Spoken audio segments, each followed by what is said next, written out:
नमस्कार, आप सभी को स्वागत है हमारे चैनल पे।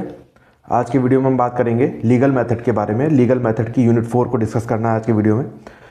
इससे पहले सारी यूनिट 1, 2 और 3 डिस्कस हो चुकी हैं। ये लास्ट यूनिट है सब्जेक्ट की। तो स्टार्ट करते हैं सिलेबस से। तो यूनिट 4 का अगर आप सिलेबस देखेंगे तो कुछ इस तरीके से है, जिसके बारे में अगर आप मेनली देखेंगे तो सबसे पहले legal writing and legal research के बारे में बात कर रहा है। तो लीगल राइटिंग और लीगल रिसर्च में सबसे पहला टॉपिक जो आता है वो आता है legal research and kinds of legal research, जिसमें दो चीज़ें आती हैं, एक डॉक्ट्रिनल एक नॉन डॉक्ट्रिनल। वैसे तो बहुत सारे टाइप्स की लीगल रिसर्च होती हैं, बट स्टार्टिंग में लॉ प्रोस्पेक्ट के व्यू से लीगल मेथड के अंडर आपको दो ही चीज़ें इंपॉर्टेंट है जो कि आपके सिलेबस में भी दी हुई हैं। एक है डॉक्ट्रिनल, एक है नॉन डॉक्ट्रिनल। ठीक है, उसके बाद आइए सेकंड टॉपिक जो है importance of legal research. Legal research की क्या इंपॉर्टेंस है वो डिस्कस करना है। इसके बाद थर्ड है सोर्सेज ऑफ लीगल रिसर्च, क्या सोर्सेज हो सकते हैं लीगल रिसर्च के, वो डिस्कशन है। फोर्थ है आपका टेक्निक्स ऑफ लीगल रिसर्च, क्या टेक्निक्स होती है लीगल रिसर्च के। और फिफ्थ है आपका साइटेशंस, बिब्लियोग्राफी एंड फुटनोटिंग। ये वाला टॉपिक जो है वो 5 मार्क्स के लिए इंपॉर्टेंट हो सकता है। ये टॉपिक आपका 100% बड़े मार्क्स में जैसे 15 मार्क्स या 12.5 मार्क्स में आता है। ठीक है, तो ये आपका यूनिट 4 का बाइफिकेशन है और ये आपका सिलेबस है। तो अब शुरू करते हैं यूनिट 4 को। इसमें सबसे पहले अगर आप देखेंगे तो मैंने हेडिंग डाली हुई है, यहाँ पे मेरे को फ्लो चार्ट बनाना है एक। ठीक है, इसमें ये चीज़ फ्लो चार्ट आप भी ड्रॉ कर लेंगे साथ के साथ ही। इसमें सबसे पहले legal research meaning and process में बताना है आपको। मीनिंग ऑफ लीगल रिसर्च मैं शॉर्ट में लिख रहा हूँ, आप फुल फॉर्म में लिखेंगे। शॉर्ट में एग्जाम्स में अगर लिखते हैं तो नंबर करते हैं। ठीक है, इसके अंदर आपकी दो चीज़ें आ जाती हैं, primary sources and secondary sources. Second आपका आ जाता है इसमें ऑब्जेक्टिव ऑफ लीगल रिसर्च। उसके बाद थर्ड आपका आता है रिसर्च अप्रोचेस। इसमें सबसे पहले आपका इसके सब टॉपिक्स हैं। इसमें सबसे पहले आपका आता है अप्लाइड, थ्योरेटिकल एंड इंटरडिसिप्लिनरी। उसके बाद नेक्स्ट आपकी इसमें हेडिंग आएगी प्रोसेस। प्रोसेस में सबसे पहले आपका आएगा आइडेंटिफाई रिसर्च प्रॉब्लम, सेकेंड आपका आएगा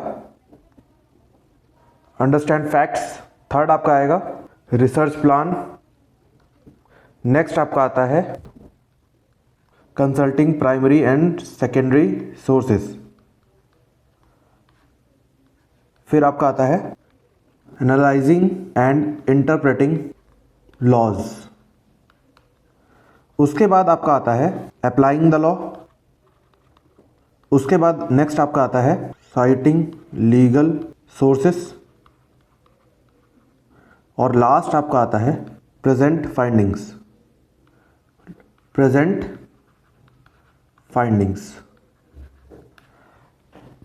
ये आपके फ्लो चार्ट है इस पूरे टॉपिक के लिए। इसमें आपको सबसे पहले ये फ्लो चार्ट, क्योंकि ये 12.5 के लिए इंपॉर्टेंट हो सकता है या फिर 15 मार्क्स के लिए, जैसे भी आपका पैटर्न हो, तो इसलिए ये पूरा बड़ा फ्लो चार्ट आपको याद करना है, मतलब एक तरीके से अपने दिमाग में बैठा लेना है। और फिर आपको इसकी मैं एक्सप्लेनेशन सब देता हूँ। मीनिंग ऑफ लीगल रिसर्च में सबसे पहले आप उसका इंट्रोडक्टरी पार्ट बताएंगे। इंट्रोडक्टरी पार्ट में legal research and an organise approach to identify legal principles. Legal research किस लिए की जाती है, सबसे पहले तो लीगल प्रिंसिपल्स हैं उनको आइडेंटिफाई करने के लिए, उनको फॉर्मुलेट करने के लिए, अप्लाई करने के लिए, इन सारी चीज़ों के लिए लीगल रिसर्च की जाती है।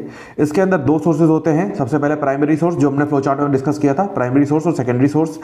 प्राइमरी सोर्स के अंदर जो होता है वो प्राइमरी सोर्स ऑफ लॉ, जैसे कि कॉन्स्टिट्यूशन, स्टैट्यूट्स, केस लॉज जो कि कोर्ट डिसीजंस होते हैं, एंड रेगुलेशंस, ये सारे आपके प्राइमरी सोर्सेज के अंदर कवर होते हैं। तो जब भी हम लीगल रिसर्च करते हैं, अगर हमारी रिसर्च प्राइमरी सोर्स पे ओरिएंटेड है, प्राइमरी सोर्सेज के बेसिस पे हो रही है, तो उसमें सबसे पहले हम कॉन्स्टिट्यूशन को रेफर करेंगे। कॉन्स्टिट्यूशन का इंटरप्रिटेशन होता है सुप्रीम कोर्ट या हाई कोर्ट के थ्रू, तो इसलिए हमें कोर्ट डिसीजंस भी इंटरप्रेट करने पड़ेंगे, देखने पड़ेंगे, रेफर करने पड़ेंगे। और स्टैट्यूट्स जो कि हमारी एक्ट्स होती हैं, जिनको हम बेर एक्ट्स बोलते हैं, वो भी रेफर किया जाएगा।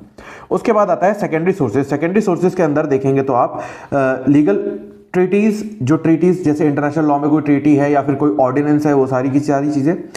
लॉ रिव्यू आर्टिकल्स, जैसे कोई जर्नल है, कोई रिसर्च पब्लिकेशंस हैं, वो सारी की सारी आपके लॉ रिव्यू आर्टिकल्स होते हैं, जो कि लॉ को रिव्यू करते हैं बेसिकली, कि जो भी लॉ है उसका रिव्यू, यानी कि इम्पैक्ट कैसा है सोसाइटी के ऊपर। उसके बाद आती है कमेंट्रीज। कमेंट्रीज आपकी इलेबोरेटेड एक्सप्लेनेशंस ऑफ लॉ होती हैं, बेसिकली इंटरप्रिटेशंस ऑफ लॉ होती हैं। जो स्टैट्यूट्स में लॉ प्रेजेंट होता है उसको एलेबोरेट करने को हम बोलते हैं commentaries. Encyclopedias which help interpret primary sources. तो बेसिकली सेकेंडरी सोर्सेज की डेफिनेशन की अगर मैं आपसे बात करूं तो सेकेंडरी सोर्सेज मेनली वो सोर्सेज होते हैं जो प्राइमरी सोर्सेज को इंटरप्रेट करते हैं। ठीक है, उसके बाद नेक्स्ट आते हैं ऑब्जेक्टिव्स ऑफ लीगल रिसर्च, जो कि फ्लो चार्ट में सेकंड टॉपिक था। ऑब्जेक्टिव्स में सबसे पहले क्या है, understand the law applicable to specific fact और लीगल प्रॉब्लम्स। उसके बाद क्लैरिफाई लीगल प्रिंसिपल्स, जो लीगल प्रिंसिपल्स हैं उनको क्लैरिफाई करना, how they are applied in different jurisdiction. जैसे आप अगर सीपीसी को रेफर करेंगे, सीपीसी सिविल प्रोसीजर कोड को, ये कॉन्करेंट लिस्ट का मैटर है। कॉन्करेंट लिस्ट का मतलब क्या हुआ, इसमें स्टेट इंटरप्रिटेशंस हो जाती हैं। स्टेट जैसे मान लीजिए यूपी है और सपोज एमपी है और यूपी है, तो अगर मान लीजिए सीपीसी की अगर हम बात करें तो यूपी अपनी तरीके से उसको अप्लाई करता है और एमपी अपने तरीके से। कुछ स्टेट अमेंडमेंट्स होती हैं यूपी के सीपीसी के अंदर, तो इसको हम बोलते हैं how they are applied in different jurisdiction, उसको किस तरीके से अप्लाई करना है, इसको बोलते हैं। उसके बाद नेक्स्ट आता है interpretation of statutes and case laws, जो केस लॉज हैं, जो स्टैट्यूट्स हैं, उसको इंटरप्रेट किस तरीके से करना है, वो सारी चीज़ें। प्रोवाइड लीगल एडवाइस और सपोर्ट आर्ग्यूमेंट्स, ताकि आपकी जो आर्ग्यूमेंट्स हैं, जो आप रिसर्च में अपने आपका एक स्टैंड पॉइंट है, उसको आप सपोर्ट या अपोज कर सको। उसके बाद प्रेडिक्ट लीगल आउटकम्स। आउटकम्स क्या हो सकते हैं, जैसे मान लीजिए आपने एक प्रॉब्लम को एनालाइज करा, उस प्रॉब्लम को एनालाइज करने के बाद आपने उस पर लॉ अप्लाई किया और उस लॉ को अप्लाई करने के बाद उसके क्या पॉसिबल आउटकम्स हैं, उसको डिस्कस करना। उसके बाद provide solution to legal problems through application of existing laws, यानी कि जो एग्जिस्टिंग लॉज हैं उनको अप्लाई करके जो लीगल प्रॉब्लम्स हैं उनको सॉर्ट आउट करना। उसके बाद research approaches in legal research, इसमें क्या है, legal research can be conducted through various approaches depending upon researchers objective and type of research being undertaken. Type of research में मैंने आपको बताया डॉक्ट्रिनल और नॉन डॉक्ट्रिनल। तो दो टाइप की रिसर्च होती हैं आपके सिलेबस में जो कि हैं, वैसे तो और भी टाइप्स हैं बट आपके सिलेबस में दो ही टाइप्स हैं। इन दो टाइप्स की रिसर्च को कंडक्ट करने से पहले कोई भी रिसर्चर अपनी अप्रोच को फिक्स करता है, तो डॉक्ट्रिनल चूज करेगा, नॉन डॉक्ट्रिनल चूज करेगा।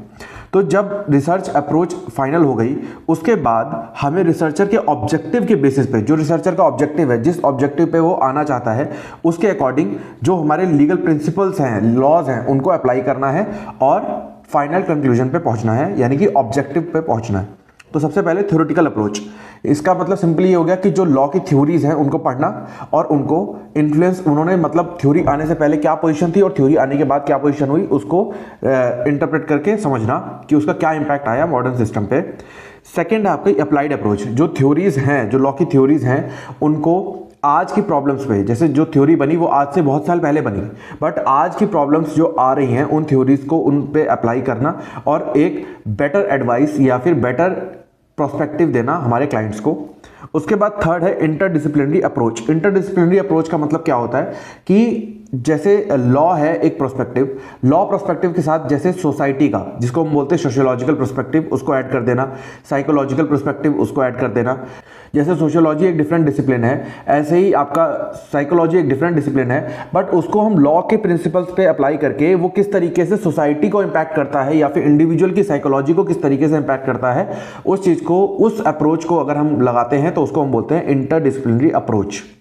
तो ये आपकी अप्रोचेज होती हैं। उसके बाद नेक्स्ट आइए process of legal research. Process of legal research आपका सिंपल है।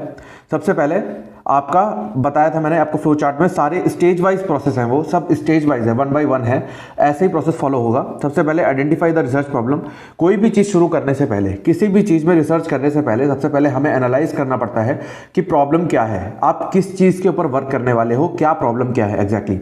जैसे आपको रियल लाइफ एग्जाम्पल दूं अगर मैं, तो जैसे आपको जब भूख लगती है तो आप खाना ढूंढते हो, ठीक है, तो यहाँ पे रिसर्च बेसिकली आपका खाना है और भूख आपकी प्रॉब्लम है, ताकि प्रॉब्लम खत्म हो इसलिए आप खाना ढूंढ रहे हो। जैसे भूख, आपकी जो भूख वाली प्रॉब्लम है वो खत्म हो जाए इसलिए आप खाना ढूंढ रहे हो, तो इसी को बोलते हैं रिसर्च प्रॉब्लम को आइडेंटिफाई करना। क्योंकि जब तक आपको प्रॉब्लम नहीं पता होगी तब तक आप सॉल्यूशन पे कैसे पहुंचोगे, ठीक है। तो आपको सबसे पहले आइडेंटिफाई करनी है रिसर्च प्रॉब्लम।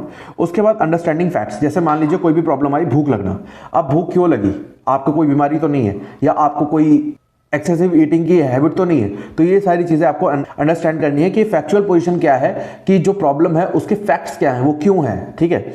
उसके बाद फॉर्मुलेटिंग अ रिसर्च प्लान। जब आपने क्यों का आंसर ढूंढ लिया, सबसे पहले क्या का आंसर की प्रॉब्लम क्या है, उसके बाद क्यों का आंसर की प्रॉब्लम क्यों है, उसके बाद थर्ड आएगा आपका रिसर्च प्लान।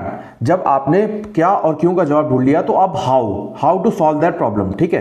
तो formulating a research plan, research plan को फॉर्म करोगे कि आपको कौन सी रिसर्च चूज करनी है, डॉक्ट्रिनल या नॉन डॉक्ट्रिनल, ठीक है। ये रिसर्च को आप आइडेंटिफाई करोगे कि किस तरीके से आपका रिसर्च प्लान रहेगा, किस तरीके से आपका इंटरप्रिटेशन का स्कोप रहेगा। उसके बाद आएंगे आपका consulting primary and secondary sources. इसमें आपके दो सोर्सेज होते हैं, मैंने अभी डिस्कस किया, प्राइमरी और सेकेंडरी सोर्स।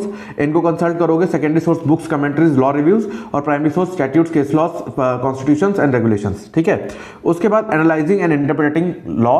जो लॉ है, जो प्राइमरी और सेकेंडरी सोर्सेज से आपको लॉ पता लगा, लीगल प्रिंसिपल्स पता लगे, लीगल प्रिंसिपल्स, उनको आप एनालाइज करोगे और इंटरप्रेट करोगे अपनी प्रॉब्लम के अकॉर्डिंग, ताकि वो प्रॉब्लम का सॉल्यूशन, हाउ, जिस पे वर्क कर रहे हैं, हाउ का मतलब हो गया आपका plan, and exactly what is the solution, उस तक अचीव करने के लिए आपको इंटरप्रिटेशन और एनालाइजेशन ऑफ लॉ करना पड़ेगा।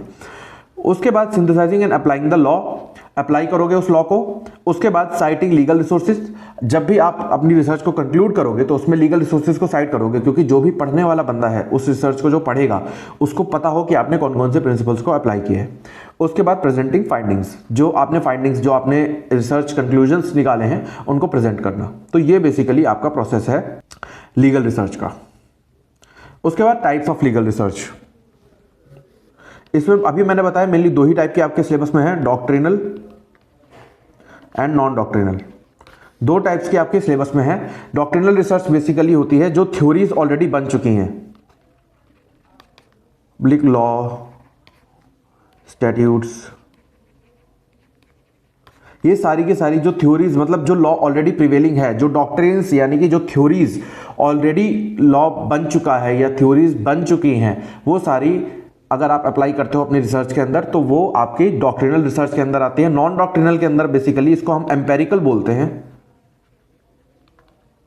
ये फील्ड वर्क होता है, इसमें आप थ्योरीज अप्लाई नहीं कर रहे हो, इसमें क्या कर रहे हो, आप फील्ड पे जाके रिव्यूज ले रहे हो लोगों के, और रिव्यूज लेने के बाद आप ये देखते हो जो थ्योरीज थी वो सही थी या कोई नई थ्योरी का आप इवॉल्व करने के लिए, आप प्रैक्टिकल एस्पेक्ट जानने के लिए इसको फॉलो करते हो, और थ्योरेटिकल बुकिश एस्पेक्ट जानने के लिए आप डॉक्ट्रिनल रिसर्च को अप्लाई करते हो। अब आप ये इसमें अपने आप से ही पढ़ सकते हैं। Doctrinal research is one that is concluded on legal preposition through analysing of existing provisions of statutes, जो एग्जिस्टिंग हैं, जो ऑलरेडी बन चुके हैं। तो ये आपकी डॉक्ट्रिनल रिसर्च, इसको आप देख सकते हैं अपने हिसाब से, अपने लैंग्वेज के हिसाब से, एक्सप्लेनेशन मैंने दे ही दी है। उसके बाद definitions of doctrinal research is given by jurist. दो जूरिस्ट की डेफिनेशन आपको मिनिमम याद होनी चाहिए for fetching better marks, otherwise आपका थोड़ा सा आंसर इनकम्प्लीट रह जाता है। इसमें professor SN. Jain and SR. Maineni दो जूरिस्ट हैं जिन्होंने बताया है डॉक्ट्रिनल लीगल रिसर्च क्या होती है और कैसे होती है, वो आप देख लीजिएगा अपने हिसाब से। Objective of doctrinal legal research, इसका ऑब्जेक्टिव क्या होता है, क्योंकि book based examination of different statutes होता है, तो एक क्लियर रिजल्ट पे पहुंचने के लिए जो लॉज, जो बुक्स, जो ऑलरेडी थ्योरीज हैं उनको हम रेफर करते हैं, ताकि हम एक अनएम्बिगुअस सॉल्यूशन पे पहुंच सकें, यानी कि क्लियर, जिसमें कोई भी कंफ्यूजन ना हो, हम उस पे पहुंच सकें। ठीक है, तो ये है आपकी डॉक्ट्रिनल रिसर्च। उसके बाद सोर्सेज ऑफ डॉक्ट्रिनल रिसर्च में सोर्सेज क्या हैं, sources not only consist of statutes and enactment but also legal theory, judicial pronouncements जिसको हम केस लॉस बोलते हैं, प्रेसिडेंट्स बोलते हैं, रिपोर्ट्स ऑफ कमिटी, जो लॉ कमिटी की रिपोर्ट्स आती हैं लॉ कमीशन की। उसके बाद acts that have been passed by the legislature also fall under this category of the sources. The decisions and judgements of various high courts and supreme court are also sources of doctrinal legal research. Sometimes textbooks, जो secondary sources है, वो भी sources of legal research होते हैं, doctrinal legal research होते हैं। Commentaries, periodicals are also referred while doing doctrinal legal research. तो उसके बाद ये सारी चीज़ें हैं, बट हम इन सोर्सेज, जो सेकेंडरी सोर्सेज हैं, ये वाले सोर्सेज, इन पे हम ज़्यादा रिलाई नहीं करते, बिकॉज ये इंटरप्रिटेशन होती है। तो आप रिसर्च बेसिकली इंटरप्रेट करने के लिए कर रहे हो, ना कि किसी के इंटरप्रिटेशंस को इंटरप्रेट करने के लिए कर रहे हो। ठीक है, तो रिलाई करते हैं बट उतना नहीं। उसके बाद कैरेक्टरिस्टिक्स हैं, ये आप खुद पढ़ सकते हैं। The essential characteristics of doctrinal following, the essential characteristics of doctrinal legal research are as follows. सबसे पहले आपका आता है, it involves analysis of legal concepts और प्रपोजिशंस। एनालिसिस, जो ऑलरेडी प्रेजेंट है उनको एनालिसिस करना। Conventional sources of information, easily available होती है इसलिए कन्वेंशनल है। उसके बाद इट में include legal concept derived from enactment, regulation, administrative guidelines और judicial decisions. It is used for doing research into legal concept and principles in all kind of cases, rules and statutes etcetera. ये आप सब देख लीजिएगा अपने हिसाब से। Video लंबी ना हो इसलिए मैं इसको थोड़ा सा कट आउट कर रहा हूँ, आप इसको अपने हिसाब से रोक के वीडियो पॉज करके पढ़ सकते हैं। उसके बाद पर्पस है, ये पर्पस आप देख लीजिएगा अपने हिसाब से, क्या है इसके पर्पस। उसमें कुछ एक्सप्लेनेशन का ऐसा कुछ खास है नहीं, डॉक्ट्रिनल का मैंने आपको ऑलरेडी बता दिया, इनको आप अपने वर्ड्स में भी लिख सकते हैं अपने हिसाब से। उसके बाद नेक्स्ट है आपका मेरिट्स। मेरिट्स और डीमेरिट्स, दो चीज़ें इंपॉर्टेंट होती हैं, डॉक्ट्रिनल और नॉन डॉक्ट्रिनल दोनों में डिस्कस होंगी। Helpful at initial stage, provides clarity to researchers etcetera etcetera, ये आप देख लीजिएगा ताकि हमारी वीडियो शॉर्ट रहे। मैं इसको भी एक्सप्लेन नहीं कर रहा हूँ बिकॉज एक्सप्लेनेशन में रिक्वायरमेंट नहीं है। उसके बाद डीमेरिट्स, इसको भी आप देख लेंगे अपने हिसाब से। Doctrinal demerits of doctrinal legal research क्या होंगी ये भी आप अपने हिसाब से पढ़ लेंगे, वन लाइनर है, आप इसको इजीली पढ़ सकते हैं। उसके बाद नॉन डॉक्ट्रिनल लीगल रिसर्च की बात करेंगे। नॉन डॉक्ट्रिनल बेसिकली मैंने बताया था based on some experiments, based on some interviews, based on some field work. तो फील्ड वर्क वाली चीज़ों को हम बोलते हैं नॉन डॉक्ट्रिनल और इसको हम बोलते हैं empirical. Empirical legal research, empirical मतलब ऑन फील्ड एक्सपेरिमेंटल, ठीक है। तो ये आप देखेंगे कि ये जो बेसिस होती है इसको सोशियो लीगल रिसर्च बोलते हैं। सोशियो लीगल रिसर्च मतलब क्या, सोशल जो सोसाइटी है हमारी, सोसाइटी के इम्पैक्ट किस तरीके से आ रहा है उसको हम स्टडी करते हैं on going by going to the field work करके। हम उस जो हमारा लॉज हैं, जो हमारे प्रिंसिपल्स हैं, वो किस तरीके से सोसाइटी पे इम्पैक्ट डालेंगे उसको हम स्टडी करते हैं।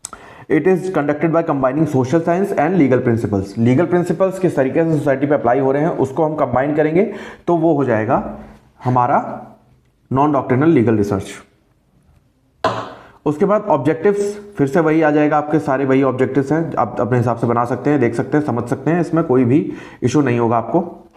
उसके बाद कैरेक्टरिस्टिक्स, क्या होंगी कैरेक्टरिस्टिक्स वो देखेंगे आप अपने हिसाब से कि ये सारी कैरेक्टरिस्टिक्स में मेंशन्ड है। वैसे तो आप अपने हिसाब से भी इंटरप्रेट कर सकते हैं बिकॉज आपको कंसेप्ट समझ में आ चुका है। उसके बाद नेक्स्ट है merits. Merits of non doctrinal legal research की क्या मेरिट्स होती हैं, और उसके बाद है डीमेरिट्स, क्या डीमेरिट्स होती हैं, ये सब आप अपने हिसाब से देख सकते हैं, पढ़ सकते हैं। उसके बाद आता है नेक्स्ट टॉपिक हमारा importance of legal research. Importance of legal research में कोई भी ऐसा कुछ खास फ्लो चार्ट नहीं है, बेसिकली आप पॉइंटर्स में इसको एक्सप्लेन कर सकते हैं। Informed legal decision making, understanding the law, सबसे पहले इंपॉर्टेंस क्या है, हम लॉ को अंडरस्टैंड कर सकते हैं। उसके बाद इंटरप्रेट कर सकते हैं स्टैट्यूट्स को, आइडेंटिफाई कर सकते हैं लीगल प्रेसिडेंट्स को कि कौन से बेनिफिशियल है कौन से नहीं है, इसलिए। उसके बाद सपोर्टिंग लीगल एडवोकेसी। उसके बाद बिल्डिंग स्ट्रॉन्ग आर्ग्यूमेंट्स, जैसे आपके जब आप एडवोकेसी को प्रैक्टिस करेंगे तो आपको लीगल रिसर्च करनी पड़ेगी बिकॉज आपको कोई भी आर्ग्यूमेंट को अपने बैक सपोर्ट देना है, कोई भी लॉ का या जजमेंट का, तो आपको प्रॉपर लीगल रिसर्च करनी पड़ेगी ताकि आपकी जो आर्ग्यूमेंट्स हो कोर्ट में वो स्ट्रांग हो, आपका क्लाइंट के बेनिफिट के लिए हो। उसके बाद एंटिसिपेटिंग अपोजिशंस आर्ग्यूमेंट, जो अपोजिशन की आर्ग्यूमेंट है उसको भी आपको पता होना चाहिए कि आपकी लिमिटेशंस क्या है, वो जो बंदा आर्ग्यू कर रहा है वो किस ईयर की बात कर रहा है और क्या कोई लेटेस्ट जजमेंट आई है या नहीं आई है, या क्या लेटेस्ट सिनेरियो है, ये आपको कोर्ट केसेस के अंदर पता होना चाहिए, तभी आप अपने क्लाइंट को सेटिस्फैक्टरी रिजल्ट दे पाएंगे। उसके बाद क्राफ्टिंग लीगल डॉक्यूमेंट्स, जो लीगल डॉक्यूमेंट्स होते हैं वो किस तरीके से बनते हैं, जैसे पिटीशन है, आपकी प्लेंट है, WS है, ये सारी चीज़ें किस तरीके से बनाई जाती हैं और उसमें कौन कौन सी चीज़ें डालनी है, जिसमें प्लीडिंग्स हैं, मोशंस हैं, लीगल ब्रीफ्स है, लीगल रिसर्च इंश्योर्स, सारी चीज़ें कि आपकी रिजेक्ट ना हो, मतलब आपकी एक वेल ड्राफ्टेड डॉक्यूमेंट्स हो, ठीक है। उसके बाद प्रमोटिंग जस्टिस एंड फेयरनेस के काम आती है आपकी लीगल रिसर्च। उसके बाद equal applications of law, reducing biasness, clarifying legal ambiguities. Equal applications of law किस तरीके से, जैसे हमारा आर्टिकल 14 है कॉन्स्टिट्यूशन ऑफ इंडिया का, वो बात करता है इक्वलिटी बिफोर लॉ, यानी कि जो लॉज हैं वो मेल और फीमेल सबके लिए इक्वल होंगे, irrespective of gender, irrespective of place of birth etcetera etcetera, वो सबके लिए एक बराबर होंगे, इक्वलिटी बिफोर लॉ, ठीक है। उसके बाद रिड्यूसिंग बायसनेस, जब सबके लिए एक तरीके के लॉ होंगे तो बायसनेस का तो कोई मतलब नहीं बनता। उसके बाद बायसनेस का मतलब क्या है, आप एक तरीके से समझ लीजिए कि किसी के फेवर में फेवरिज्म करना को हम बायसनेस बोलते हैं, किसी के फेवर में डिसीजन देना इसको हम बोलते हैं बायस डिसीजन, इसको बोलते हैं हम आर्बिट्रेरी डिसीजन, तो उसको रिड्यूस करती है हमारी लीगल रिसर्च। उसके बाद क्लैरिफाइंग लीगल एम्बिग्विटीज, कोई भी कंफ्यूजन है, मान लीजिए कोई लॉ में कोई भी कंफ्यूजन है तो कोर्ट जो है उसको इंटरप्रेट करता है लीगल रिसर्च करके, कि जैसे मान लीजिए कोई भी लॉ आया है तो लॉ आने से पहले एक डिबेट होती है, लेजिस्लेटिव डिबेट जिसको बोलते हैं, या फिर कोई भी एक्ट है अगर, तो एक्ट क्या होती है, उससे पहले उसके जो एक्ट आ रही है उसके ऑब्जेक्टिव्स क्या हैं, उसका कॉन्स्टिट्यूशन, हर एक्ट का एक प्रियम्बल होता है, प्रियम्बल क्या है, वो एक्ट किस लिए लाई जा रही है, what is the purpose of that act, वो सारी चीज़ें डिफाइंड होती हैं। तो वो क्लैरिफाई करने में जो भी एम्बिग्विटीज होती है, जो प्रोविजंस में एम्बिग्विटीज होती हैं एक्ट के, तो उन सब को वो क्लैरिफाई करती हैं। तो इसलिए लीगल रिसर्च के थ्रू हमें वो पता लगता है और उसके थ्रू हम जो लीगल प्रोविजंस हैं, लीगल एम्बिग्विटीज हैं, उनको क्लैरिफाई कर सकते हैं। उसके बाद guiding legislative and policy reforms, जो लेजिस्लेटिव और पॉलिसी रिफॉर्म जैसे पॉलिसी मेकिंग, जैसे अभी मान लीजिए कोई एग्रीकल्चर की पॉलिसी है या फिर मान लीजिए कोई भी आपकी इन्वेस्टमेंट पॉलिसी है, तो वो सारी चीज़ें आपकी लीगल रिसर्च करने के बाद आपको पता लगता है what are the exact laws and how to frame that policy that are inconsistent with the laws. ठीक है, उसके बाद इवेल्युएटिंग एग्जिस्टिंग लॉज, जो एग्जिस्टिंग लॉज हैं वो कितने पुराने हो गए, जैसे अभी आईपीसी हमारा अमेंड होकर बीएनएस हो गया, तो जो हमारा आईपीसी था वो बहुत पुराना था ऐसा क्लेम किया गया और उसको हमने नया बना दिया बीएनएस के अंदर। तो इवेल्युएट करा हमने कि वो अब हमारे लिए रेलिवेंट नहीं बचा है, तो हमने उसको इवेल्युएट करके उसको रिपील करके नया लॉ बना दिया। ठीक है, तो ये evaluation time to time mandatory हो जाता है कभी कभार, और उसको चेंज करना फॉर पब्लिक नीड्स, क्योंकि अब टाइम चेंज हो रहा है तो पब्लिक की रिक्वायरमेंट भी चेंज हो रही है, तो इसलिए ये जरूरी हो जाता है। प्रपोजिंग चेंजेस उसका नेक्स्ट टॉपिक ही है। उसके बाद सपोर्टिंग पब्लिक पॉलिसी, जो भी लॉ बनेगा वो पब्लिक पॉलिसी को सपोर्ट करेगा, पब्लिक मॉरलिटी को सपोर्ट करेगा। उसके बाद ensuring legal compliance, legal compliance को इंश्योर करना भी लॉ का ही काम है, लीगल रिसर्च का ही काम है। अंडरस्टैंडिंग रेगुलेटरी रिक्वायरमेंट्स, जो रेगुलेटरी रिक्वायरमेंट्स हैं, जो रेगुलेशंस में हेल्प करती हैं, जिसके लिए लॉ बनाया गया है किसी भी बॉडी को रेगुलेट करने के लिए, तो वो भी हमारी लीगल रिसर्च के अंदर ही आता है। उसके बाद अवॉइडिंग लीगल पिटफॉल्स, जो भी लीगल पिटफॉल्स हैं उनको अवॉइड करना, मतलब लूप होल्स, जैसे इसका एग्जांपल मैं आपको इस तरीके से दे सकता हूं कि जो पिटफॉल्स थी, जैसे जुवेनाइल जस्टिस एक्ट, हमारी पुरानी वाली जो एक्ट थी, उसके अंदर क्या हुआ कि उसके अंदर जो भी 18 ईयर्स से बिलो पर्सन था उसको हमने माइनर ट्रीट किया। माइनर ट्रीट करने के साथ साथ हमने उसको सीआरपीसी यानी कि क्रिमिनल प्रोसीजर कोड से एग्जेम्पशन दे दिया। एग्जेम्पशन देने का मतलब ये हुआ कि उसने चाहे जितना भी ग्रेव का ऑफेंस किया हो, चाहे जितना भी उसका इंटेंशन खराब हो, हम उसे छोटा बच्चा मानेंगे और छोटा बच्चा समझ के उसको माफ कर देंगे। ठीक है, बट जब निर्भया केस हो गया तो उसके बाद हमारी रेप की डेफिनेशन भी बदली, हमारी ये जुवेनाइल जस्टिस एक्ट को हमने अमेंड किया।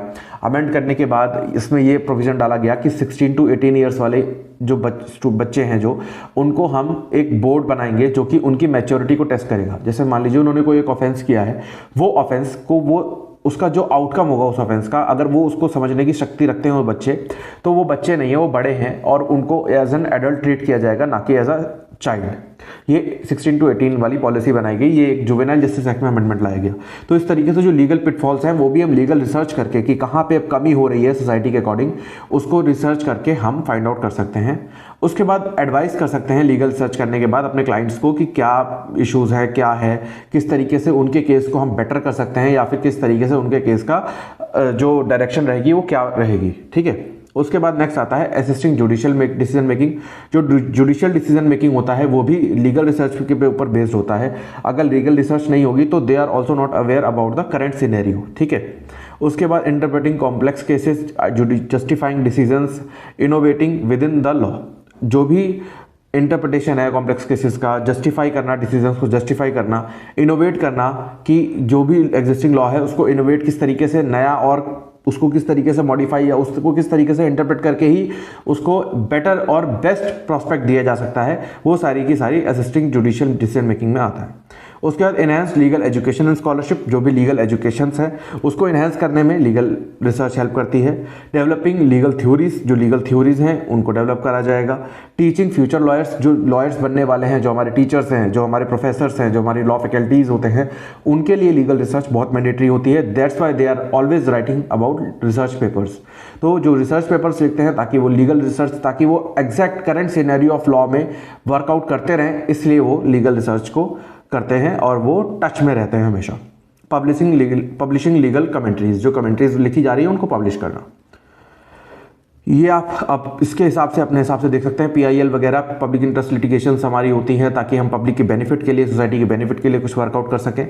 सेल्फ रिप्रेजेंटेड लिटिगेशंस, जो आपका केसेस हैं उनको सेल्फ खुद रिप्रेजेंट करना ताकि जो भी आप चीज़ें हैं वो एग्जैक्ट सेंस में, एग्जैक्ट इमोशंस के साथ कोर्ट के पास पहुंचा सके।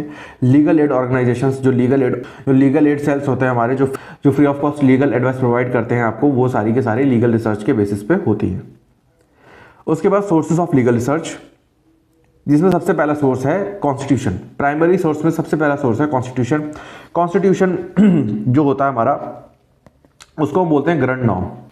ग्रैंड नॉर्म बेसिकली क्या होता है कि जैसे मान लीजिए एक पेड़ है, ये पेड़, इसके ब्रांचेज हैं, ये ब्रांचेज हैं इसकी, ठीक है, बट इसकी जो रूट्स हैं वो आपकी धरती के अंदर है। ठीक है, अब ये जो रूट्स हैं यहीं से सारी की सारी पेड़, मतलब ये स्टेम और ये ब्रांचेस, इनको जो फूड सप्लाई मिल रही है, जो वाटर सप्लाई मिल रहा है, जो इनटेक हो रहा है, वो इसी रूट्स की वजह से हो रहा है। एक टाइम आता है जब जो पत्तियां होती हैं वो गिर जाती हैं, लीफ फॉल हो जाती हैं, पेड़ सूख सा जाता है, बट फिर भी अगर रूट जिंदा है, जड़ जिंदा है, तो वो अपने पेड़ को दोबारा से हरा भरा कर लेती है। तो इस तरीके से ही ग्रैंड नॉर्म की थ्योरी है। ग्रैंड नॉर्म बेसिकली क्या होता है, हमारा कॉन्स्टिट्यूशन है बेसिकली। इसमें अगर मैं कॉन्स्टिट्यूशन लॉ के रेफरेंस में बताऊं तो ग्रैंड नॉर्म जो रूट्स है ये हमारा कॉन्स्टिट्यूशन है, और कॉन्स्टिट्यूशन के बेसिस पे ये स्टेम है। स्टेम मतलब हमारा जो लीगल सिस्टम है, जिसको हम बोलते हैं लेजिस्लेटिव, एग्जीक्यूटिव और जुडिशरी, ये खड़ा हुआ है। और इसके खड़े रहते हुए ये ब्रांचेस, यानी कि हमारा जो लॉज है, स्टैट्यूट्स, जैसे कि बीएनएस, बीएनएसएस, बीएसए और आपका मान लीजिए इंडियन कॉन्ट्रैक्ट एक्ट एटसेट्रा, ये सारी की सारी आपकी ब्रांचेस हैं जिनको पावर कॉन्स्टिट्यूशन ही दे रहा है, मतलब रूट से पावर मिल रही है। ठीक है, इस तरीके से इसको इंटरप्रेट किया जा सकता है। उसके बाद आप आइए, ये आपका प्राइमरी सोर्स है लीगल रिसर्च का। उसके बाद सेकंड सोर्स है आपका statutes and legislation. Second source आपका ब्रांचेस, जो आपका ये सारी चीज़ें, बीएनएस, बीएनएसएस, बीएसए, आईसीए वगैरह वगैरह। ठीक है, तो ये आपका सेकेंडरी सोर्सेज है, जैसे सिविल राइट्स एक्ट ऑफ ये यूएस की है, और इंडियन पिनल कोड ये हमारा अमेंड हो गया, ये हो गया बीएनएस। ठीक है, तो ये आपका स्टैट्यूट्स, ये जो होता है वो एक्ट्स, स्टैट्यूट्स, कोड्स, ऑर्डिनेंस और रेगुलेशंस को इन्वॉल्व करता है अपने अंदर। ठीक है, उसके बाद केस लॉस और जुडिशियल प्रेसिडेंट्स, वही आपका वो पुराना वाला चार्ट जिसमें एक पेड़ है जो कि कॉन्स्टिट्यूशन है। कॉन्स्टिट्यूशन ही हमें लेजिस्लेचर, एग्जीक्यूटिव, जुडिशरी, तीन ब्रांचेस दे रहा है। तीन मतलब जो स्टेम है हमारे देश का, जो जिस पे हमारा पूरी वर्किंग टिकी हुई है, वो जो स्टेम, उस स्टेम में जो जुडिशरी है, जुडिशियल प्रेसिडेंट्स मतलब जो कॉन्स्टिट्यूशन है उसको इंटरप्रेट करना, या जो भी लॉज स्टैट्यूट्स बन रहे हैं उसको इंटरप्रेट करना जजमेंट्स के थ्रू, उसको हम बोलते हैं जुडिशियल प्रेसिडेंट्स। ताकि ये क्यों इंटरप्रिटेशन होता है, जैसे मान लीजिए कोई भी एम्बिग्विटी है, कोई भी कंफ्यूजन है लॉ के अंदर, तो उसको हम स्ट्रेट अवे इस तरीके से इंटरप्रेट कर सकें कि हमारे कॉन्स्टिट्यूशनल प्रोविजंस के साथ इक्विवेलेंट हो, ना कि उसके अपोजिशन में। ठीक है, उसके बाद रेगुलेशंस एंड एडमिनिस्ट्रेटिव रूल्स, जो भी एडमिनिस्ट्रेटिव डिसीजंस आते हैं for particular period of time, जैसे इलेक्शन के टाइम पे इलेक्शंस के जो लॉज लग जाते हैं वो सारे। उसके अलावा जो एडमिनिस्ट्रेटिव बॉडीज़ होती हैं उनके वर्किंग, जैसे मान लीजिए डायरेक्टरेट ऑफ एजुकेशन है, उसकी वर्किंग किस तरीके से होगी, उसके लिए अलग रूल्स है, उसके लिए अलग सेट ऑफ ऑर्डिनेंस है। तो वो सारे रेगुलेशंस और ऑर्डिनेंसेस वो भी आपके प्राइमरी सोर्सेज में ही आते हैं। इंटरनेशनल ट्रीटीज एंड कन्वेंशंस, ये भी आपके प्राइमरी सोर्सेज में ही आते हैं, जो कि आपके इंटरनेशनल लॉ को गवर्न करते हैं। इंटरनेशनल लॉ में कोई भी फिक्स लॉ नहीं होता, ना कोडिफाइड होता है, आईपीसी वगैरह कुछ नहीं होता वहाँ पे दो देश के बीच में जो ट्रीटीज हैं, जैसे अगर दो देश के में तो बाइलेटरल, अगर बहुत सारी कंट्रीज को इन्वॉल्व करके कोई ट्रीटी है तो मल्टीलेटरल ट्रीटी बोलते हैं उसको हम। तो ये सारी चीज़ें आपकी प्राइमरी सोर्सेज के अंदर आती हैं for the purpose of legal research. उसके बाद सेकेंडरी सोर्सेज में आ जाता है legal commentaries, law review, journal articles, encyclopedias etcetera. उसके बाद legal doctrines, black law dictionary, आपको पता होगा जैसे कोई भी डेफिनेशन हमें देखने हैं तो हम सबसे पहले ब्लैक लॉ डिक्शनरी की बात करते हैं कि ब्लैक लॉ डिक्शनरी किस तरीके से उस चीज़ को डिफाइन करती है। उसके बाद केस डाइजेस्ट, जैसे AIR, all India reporter, west federal reporter वगैरह वगैरह, ये सारी के सारी आपकी केस डाइजेस्ट हैं। ये आपको समरी ऑफ केस देती है। जैसे दो चीज़ें होती हैं, देखिए जो जुडिशियल प्रेसिडेंट्स होते हैं उसमें प्रॉपर केसेस होते हैं कि एग्जैक्टली किस तरीके से केस हुआ, बट ये जो केस डाइजेस्ट होती हैं ये आपकी समरी देती हैं। समरी मतलब इस केस के अंदर क्या हुआ था, इस केस के अंदर क्या हेल्ड हुआ था, बेसिकली आपका शॉर्ट एंड क्रिस्प फॉर्म में जो चीज़ प्रोवाइड करती है वो होती है समरी। ठीक है, उसके बाद legal reports and government publications, जो लीगल रिपोर्ट्स होती है, लॉ कमीशन रिपोर्ट वगैरह वगैरह, वो सारी आपकी सेकेंडरी सोर्सेज में आती हैं। उसके बाद techniques of legal research. Techniques में सबसे पहले आपका आता है डॉक्ट्रिनल। टेक्निक्स में सबसे पहले आपका डॉक्ट्रिनल रिसर्च, ट्रेडिशनल और लाइब्रेरी बेस्ड रिसर्च होती है, ये आपको मैं बता चुका हूँ, पूरी तरीके से एक्सप्लेन कर चुका हूँ। उसके बाद एम्पेरिकल, जिसको हम बोलते हैं नॉन डॉक्ट्रिनल रिसर्च जिसको बोलते हैं, जिसमें हम ये भी आपको पूरी तरीके से एक्सप्लेन कर चुका हूँ मैं। उसके बाद कंपैरेटिव मतलब आपका बेसिकली दो चीज़ों का कंपैरिजन करना, कंपेयरिंग लॉज, लीगल सिस्टम्स और judicial practices in different jurisdiction to understand their similarities and differences. दोनों चीज़ों को कंपेयर करना, कौन सी चीज़ ज़्यादा बेटर है उस चीज़ को फाइंड आउट करना और एक रिजल्ट पे पहुंचना। ठीक है, इसका मेथड है कि सबसे पहले आप जुरिसडिक्शन और लीगल सिस्टम को सेलेक्ट करो और उसके बाद एग्जामिन करो, दोनों के प्रिंसिपल्स को एनालाइज करो और कंपेयर करो और अप्लाई करो फाइंडिंग्स को, कौन सा बेटर है वो दूसरी जगह उसको अप्लाई करो। उसके बाद सोशल लीगल रिसर्च, आपका जो लॉज हैं वो किस तरीके से सोसाइटी को इम्पैक्ट डालते हैं उस चीज़ को बोलते हैं सोशल लीगल रिसर्च। उसके बाद हिस्टोरिकल लीगल रिसर्च के अंदर जो आपकी हिस्ट्री थी, किस तरीके से लॉ इवॉल्व हुआ, पहले क्या था अब क्या है, वो सारा इवोल्यूशन, उसको हम बोलते हैं historical legal research. Critical legal research के अंदर बेसिकली क्रिटिकल एनालिसिस एनालिसिस होता है बेसिकली इसका जो एक बेसिक क्राइटेरिया होता है वो होता है सोशल जस्टिस, कि आपका जो भी लॉ या जो भी पॉलिसी है वो किस तरीके से सोशल जस्टिस को अचीव करने में या फिर सोशल जस्टिस से दूर ले जा रहा है या उसके पास ले जा रहा है। ये होती है क्रिटिकल लीगल रिसर्च। उसके बाद case study method. Case study method क्या होता है कि जो लीगल रिसर्च आपकी केसेस के बेस पे होती है, जैसे डिफरेंट केसेस डिफरेंट प्रॉब्लम्स के बेसिस पे होती है, उसको हम बोलते हैं केस स्टडी मेथड। जैसे इसमें प्रेसिडेंट्स भी इन्वॉल्व हो सकते हैं और डिफरेंट चीज़ें भी, जो कि एक जैसे मान लीजिए केशवानंद भारती का जजमेंट है वो एक इंपॉर्टेंट है, तो उसके ऊपर बहुत सारी लीगल रिसर्च हुई है। अगर आप रेफर करेंगे गूगल करेंगे तो आपको बहुत सारी रिसर्च मिल जाएगी। तो इसको हम बोलते हैं केस स्टडी मेथड, कि किस केस के फैक्ट्स को स्टडी करके उसमें क्या जजमेंट आई उसको रेफर करना, वो हम बोलते हैं case study method. Qualitative legal research. Qualitative मतलब क्वालिटी के ऊपर फोकस करना, एक्सपीरियंस, ऑब्जर्वेशंस, केस स्टडीज, इनके ऊपर फोकस करना। और इसमें मेथड ये होता है कि इंटरव्यू करना ग्रुप्स को, ठीक है, उसके बाद ऑब्जर्व करना, फिर टेक्सुअल एनालिसिस करना, ठीक है। ये इसके क्वालिटी बेस्ड रिसर्च का सीधा सा एक फॉर्मूला है। सबसे पहले इंटरव्यू, सेकेंड आपका ऑब्जर्वेशन, थर्ड आपका टेक्सुअल। उसके बाद क्वांटिटेटिव, क्वांटिटी बेस्ड, जो कि मैक्सिमम लोगों मतलब मैक्सिमम पॉपुलेशन तक एक आउटकम को पहुंचाना, एक रिसर्च को पहुंचाना, उसको हम बोलते हैं क्वांटिटेटिव। क्वांटिटेटिव में सबसे पहले डेटा कलेक्शन इंपॉर्टेंट होता है, क्योंकि क्वांटिटी का तभी तो असर आएगा जब आपके पास एक्सेसिव डेटा होगा। उसके बाद स्टैटिकल एनालिसिस होता है, उसके बाद प्रेजेंट फाइंडिंग्स होता है। तो ये 3 इसकी स्टेजेस होती हैं। उसके बाद स्टैट्यूटरी इंटरप्रिटेशन, जो स्टैट्यूट्स बने हैं उसको इंटरप्रेट करना रिसर्च के थ्रू, उसको हम बोलते हैं स्टैट्यूटरी इंटरप्रिटेशन। सबसे पहले इसमें एग्जामिनेशन ऑफ टेक्स्ट, उसके बाद एक्सप्लोर लेजिस्लेटिव इंटेंट, जो लेजिस्लेटिव इंटेंट है कि ऐसा क्यों उसने लॉ बनाया, इसकी क्या जरूरत आन पड़ी थी, उसको स्टडी करना, जिसमें लेजिस्लेटिव डिबेट और हिस्ट्री इन्वॉल्व होती है। उसके बाद अप्लाई रूल्स ऑफ इंटरप्रिटेशन, जो गोल्डन रूल, लिटल रूल, ये भी आपके सिलेबस में नहीं है, इसलिए मैं ज़्यादा एक्सप्लेन इसको नहीं कर रहा हूँ। बेसिकली जो प्रॉब्लम आई थी वो प्रॉब्लम उस स्टैट्यूट से सॉल्व हो रही है, ऐसा इंटरप्रेट करा जाए। जैसे मान लीजिए कोई भी स्टैट्यूट बना है चोरी को रोकने के लिए, तो उसका जो इंटरप्रिटेशन किया जाए वो हर सेंस में ये रख के किया जाए कि इसके जो लॉज हैं वो चोरी को रोके, ना कि कहीं ऐसा इंटरप्रिटेशन ना हो जाए कि वो चोरी को बढ़ा दे, ठीक है। उसके बाद साइटेशन एंड फुटनोटिंग, ये आपका लास्ट टॉपिक आता है, साइटेशन फुटनोटिंग का। साइटेशंस क्या होती है? ब्लू बुक साइटेशंस हम यूज़ करते हैं जनरली हमारी लीगल रिसर्च के अंदर। इसमें जैसे सबसे पहले आपका ये केस देख लेते हैं, ब्लू बुक स्टाइल का ये केस है। जैसे मान लीजिए आपने केस लॉ में देखा होगा AIR 1973 SC 1461। यहाँ पे AIR क्या है? Abbreviation of all India reporter, ये बेसिकली आपका पब्लिकेशंस है। उसके बाद सेकेंड है 1973। 1973 क्या है? 1973 का मतलब क्या हुआ, किस ईयर में ये जजमेंट आई थी, किस ईयर में जजमेंट पब्लिश हुई है, मतलब जिस ईयर में जजमेंट आई है होती है उसी ईयर में पब्लिश भी हो जाती है। SC मतलब किस कोर्ट की जजमेंट है, यहाँ पे HC भी हो सकता है, जैसे HC में ऐसे नहीं होगा, यहाँ पे DHC लिखा हो तो दिल्ली हाई कोर्ट, MHC लिखा हो तो मद्रास हाई कोर्ट, या फिर मान लीजिए UPHC लिखा हो तो UP high court etcetera. SC लिखा है तो इसका मतलब होता है सुप्रीम कोर्ट। और 461 ये जो है ये पेज नंबर होता है, page number on which case starts in that volume of the reporter. मतलब AIR की 1973 की पब्लिकेशंस को निकालेंगे, उस पब्लिकेशंस में जो सुप्रीम कोर्ट के केसेस होंगे उसको निकालेंगे, उस केस को निकालने के बाद 1461 पेज नंबर पे जाएंगे तो हमें आपका जो भी जिस केस की भी ये साइटेशंस है वो मिल जाएगी। उसके बाद नेक्स्ट है आपकी इस टाइप की साइटेशंस होती है, फिर से वही ईयर, किस ईयर में पब्लिश हुआ। 4 का मतलब वॉल्यूम नंबर, 4 का मतलब यहाँ पे हो गया वॉल्यूम नंबर।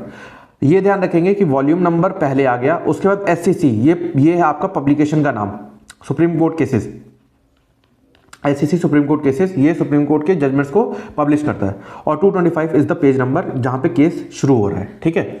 उसके बाद नेक्स्ट आ जाओ, स्टैट्यूट्स को किस तरीके से लिखते हैं। स्टैट्यूट्स को लिखने की एक स्ट्रेटेजी ये होती है ब्लू बुक साइटेशंस के अकॉर्डिंग, जैसे भारतीय नागरिक सुरक्षा संहिता, ठीक है। अब हमें लिखना है BNS है ना, भारतीय नागरिक सुरक्षा संहिता। अब BNS को लिखने के लिए सबसे पहले तो हम ये लिखेंगे उसका एक्ट का नाम, फिर एक कॉमा लगा के नंबर। आप कोई भी एक्ट खोलेंगे तो उसमें हर एक्ट के अंदर आपको डेट ऑफ पब्लिकेशन दी हुई होगी, उसी के साथ लिखा होता है कि act suppose 1 of 2023, suppose 21 of 2023 ऐसे लिखा हुआ है, ठीक है। तो 1 ऑफ मतलब फर्स्ट एक्ट है 2023 की, 2023 में जितनी भी एक्ट्स पब्लिश हुई उसमें से सबसे पहली एक्ट सपोज BNS है, ठीक है। ये एग्जांपल दे रहा हूं आपको, ऐसा है नहीं, एग्जांपल के पॉइंट पे समझा रहा हूं बस, ठीक है। तो यहाँ पे आपको यहाँ पे डालना है नंबर, कौन सा नंबर है, यहाँ पे नंबर आएगा XX की जगह, ऑफ ईयर, जो भी ईयर है। 2023 मैंडेटरी नहीं है, जो भी, जैसे मान लीजिए कॉन्ट्रैक्ट एक्ट है 1872 की तो आप 1872 डालेंगे यहाँ पे, ठीक है। उसके बाद स्पेसिफिक साइटेशंस पे आपको इस तरीके से डालना है। अगर आप स्पेसिफिक साइटेशन का मतलब ये हो गया कि बेसिक तो आपका यही हो जाएगा, स्पेसिफिकली अगर आप सेक्शन के बारे में बात करना चाहते हैं, कोई भी सेक्शन, सपोज सेक्शन 10, 20, 30, 40, 50 किसी भी के बारे में, तो यहाँ पे इस तरीके से करके सेक्शन लिख देते हैं ताकि आपको स्पेसिफिकली पता लगे कि कौन से सेक्शन की बात हो रही है। उसके बाद सेकेंडरी सोर्सेज की साइटेशन, जैसे बुक वगैरह हम साइट करते हैं तो सबसे पहले आपका राइटर का नाम आता है, उसके बाद बुक का नाम आता है, उसके बाद आपका वॉल्यूम या फिर पब्लिकेशन, उसके बाद ईयर, उसके बाद ये आपका आता है पेज नंबर। अगर आपको पेज नंबर लिखना है तो पेज नंबर मेंशन कर सकते हैं, मैंडेटरी नहीं होता, बट ईयर मैंडेटरी होता है। उसके बाद फुट नोटिंग। फुट नोटिंग क्या होता है, जैसे हम मान लीजिए कोई भी एक लाइन लिख रहे हैं, सपोज ये एक लाइन है, अब यहाँ पे आपने ए वर्सेस बी का केस मेंशन किया, तो अब आप इसकी साइटेशन को इस तरीके से जरूरी नहीं कि बगल में ही लिखेंगे, यहाँ पे आप फुट नोट डाल सकते हैं 1, और जिसने भी वर्ड फाइल में काम किया होगा उसको पता होगा लास्ट में यहाँ पे 1 करके ऐसे करके यहाँ पे आप साइटेशन डाल सकते हैं। फिर 2, जैसे मान लीजिए नेक्स्ट लाइन में आपको कुछ आया, सपोज यहाँ पे आपने किसी बुक को रेफर किया, in so and so book of so and so writer, so book, मान लीजिए आपने बुक लिखा इन सपोज आपने लिखा कि JN Pandey, in a book written on in a book of constitution by JN Pandey. अब यहाँ पे आप फिर से फुटनोट डालेंगे, 2 हो जाएगा, 2 डाल के यहाँ पे आपका उसी तरीके से साइटेशन देंगे उस बुक का जैसे आपको मैंने बताया था। उसके बाद ये होता है आपका फुटनोटिंग, इस तरीके से आप फुटनोट्स करते हैं। उसके बाद फॉर्मेट ऑफ फुटनोट आपका सिंपल यही होता है, ये आप देख सकते हैं अपने हिसाब से कि सबसे पहले ये आपके केस का नाम हो गया, ये आपका ईयर हो गया, ये आपका पेजेस हो गए, ये आपका ईयर हो गया। बिब्लियोग्राफी उसके बाद आती है बिब्लियोग्राफी। बिब्लियोग्राफी का मतलब ये होता है कि जितने भी सोर्सेज आप रेफर कर रहे हो अपनी रिसर्च के अंदर, उसकी कंप्रीहेंसिव लिस्ट, मतलब उसमें कुछ भी मिसिंग नहीं होना चाहिए, सारी चीज़ें उसमें मेंशन होनी चाहिए, तो ये आपकी बिब्लियोग्राफी होती है। पर्पस क्या होता है इसका, डॉक्यूमेंटेशन, रिसर्च ट्रांसपेरेंसी, कि क्या आपने रिसर्च किस तरीके से की है, कितने सोर्सेज को रेफर किया है, वो ट्रांसपेरेंट हो जाती है। उसके बाद फॉर्मेटिंग क्या है, आपकी बुक्स वगैरह क्या है, जर्नल आर्टिकल्स, ये सब आपकी फॉर्मेटिंग है, इस तरह आप रेफर कर सकते हैं। ये आपको इतनी डिटेल में नहीं पूछी जाती, मेन चीज़ आपकी केस लॉज वगैरह पूछी जाती है, वो आप देख सकते हैं। तो ये थी हमारी यूनिट 4 कंप्लीट हो गई है, आपका लीगल मेथड का सिलेबस कंप्लीट हो गया है। ऑल द बेस्ट आप सभी को एग्जाम्स के लिए। मिलते हैं नेक्स्ट सब्जेक्ट की यूनिट्स में। Thank you and stay tuned for further updates.